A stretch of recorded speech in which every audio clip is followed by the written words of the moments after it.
अस्सलाम वालेकुम नाज़रीन, मैं हूं अब्दुल 7H न्यूज़ में आपका इस्तकबाल है।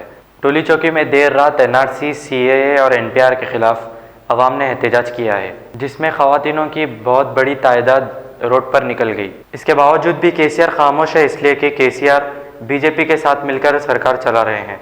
आइए देखते हैं ये रिपोर्ट।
जर्मिंगटन हॉस्पिटल ऑर्थोपेडिक से मुताल्लिक हर मरीज यहाँ शिफायाब। बैनुल-अक़वामी शोहरत याफ्ता और इनाम याफ्ता doctor Mir Jawad Jar Khan, senior orthopaedic surgeon, advance operation theatre, ICU, digital x ray, laboratory, physiotherapy, pharmacy, sharing और प्राइवेट रूम्स, लेडी डॉक्टर्स और डॉक्टर अर्जुमन सुल्ताना गैनकोलॉजिस्ट की खिदमात हासिल।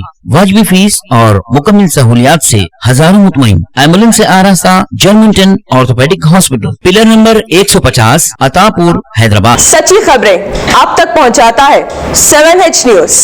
हकीकत जानिए, 7H न्यूज देखिए, लाइक कीजिए, शेयर कीजिए और सब्सक्राइब करना ना भूलें। 7H न्यूज, आपकी आवाज।